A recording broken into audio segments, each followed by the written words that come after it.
Welcome everybody, and for those of you that don't know him, I'd like to introduce Daniel Moore. Daniel is going to delight us today with talking about brand stories. First of all, you've got a little story of your own you want to tell us. I have, yeah.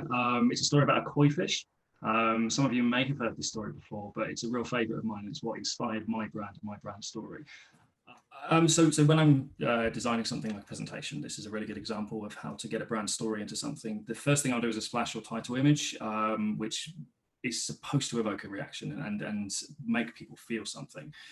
So this one I've used for mine obviously has a rock formation that looks like the head of a dragon coming out of the water. It's got this real sort of sense of sort of primal energy and elemental power, and it gives that sort of that strong feeling there. With brand stories, it's good to have something to base it around. One of the things that I based my business name and kind of the values around was an old story I heard from the East. And it's about a koi fish that is swimming upstream, and he's with hundreds of his fellows, and they get to a waterfall and start trying to climb it. And there are demons in the forest around, and they're all jeering and trying to get them to turn back and throwing stones and all sorts of nonsense. And most of the koi do turn back, but this one koi takes 100 years and gets to the top of the waterfall.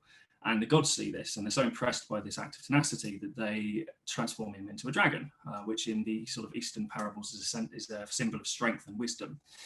It also reminds me of the Japanese parable Nana Korobi Yaoki, which means fall down 7 times, get up 8 times, which it has a real sense of tenacity for starters, but in brand identity, it also gives an idea of what branding actually is. And it's about trying things and about not being afraid to evolve your brand over time and understand that these things don't just stay stationary. They move and they evolve and change over time. Brands themselves, what we're trying to do with a brand is think about something that's intangible. Most people, when you say the word brand, think about their logo or their business cards, and that's not what the brand is.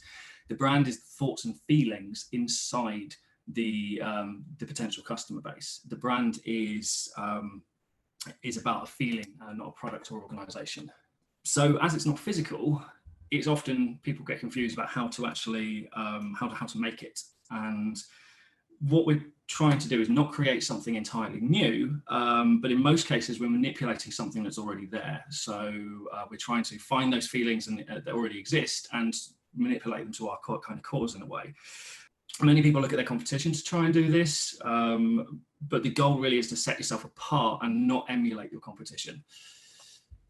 If you're selling the same products as someone else, how do you find that position in the market? Well, you've got to think about your differentiator, how you can stand out and plant your flag in the ground, so to speak. What you need to do is you occupy a distinctive place in the market. Even with similar products, you can still position differently. For example, in this diagram I've drawn here, you've got many flags and buildings that show different brand positions. Some of them are high price and high quality. Others are low price and low quality, but they all have a position on this brand map because they'll have different target markets. They'll also evoke different feelings in their audience based upon what it is they're selling and how they're selling that. So hearts and minds, feelings, are they important? Yes, they really are. It's how we make most of our purchasing decisions with our heart rather than with our head. It's important to stand for something or you become forgotten instantly. So getting those feelings into people's heads and their hearts means that you get remembered a lot further afield than you would if you'd just shown them something that had no emotional impact on them. Again, trying to be everything to everyone doesn't create strong feelings. In fact, it has the opposite value. So it's really important to stand for something important to you and your brand so that you attract those people who have the same likes and the same dislikes to you.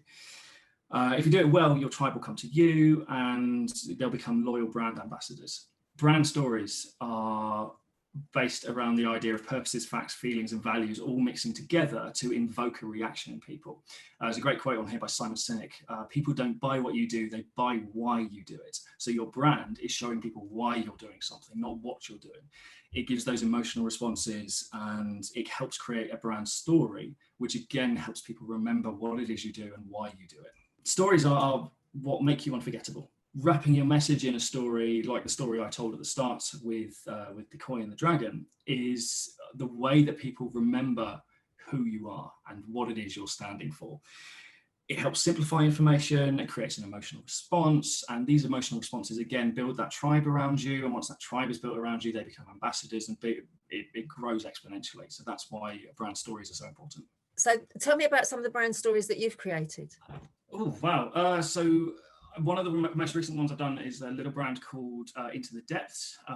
They are a bath bomb selling company, but they sell bath bombs that have a very specific niche. So they're based on horror movies, which is a really interesting, deep niche to get into. So it involved a lot of looking at sort of old Lovecraftian Cthulhu kind of mythos and things of that sort of nature, because what we want to tap into is that primal, almost fear of the deeps that we have as humanity, and create something that just picks on those people, and those people see it and they feel something deeply immediately. With a business like that, why is it so important to get a brand story? Why is that going to make a difference? Stories are really part of the part of the brand that make you unforgettable. When you wrap your message in a story, it creates involvement and engagement. And once an audience is involved and engaged, they often have an emotional response. Now, you've probably heard people saying that you should sell first to people's hearts, because then their mind will follow afterwards. Well, this is essentially what brand storytelling does, is it sells to the heart. It gives people an emotional reason to buy into your product or service. It means not only you get more customers, but these customers almost become your tribe. And that tribe becomes ambassadors for your brand. Whenever anyone asks them, oh, what do you think about X? They'll give their emotional response, which will further push your brand out to more customers. Maybe a good example of that would be the John Lewis Christmas adverts. They've got a real ability to tug at heartstrings, just in that kind of time of the year that we're really sort of, looking forward to that, to the Christmas and everything that comes with it. They've got a real ability to just emotionally pull those strings that will make you excited and make you engaged. And obviously it works because there is a large demographic that waits, for the whole year just to watch these things. Some of your favorite brand stories, what inspires you? I love Nintendo.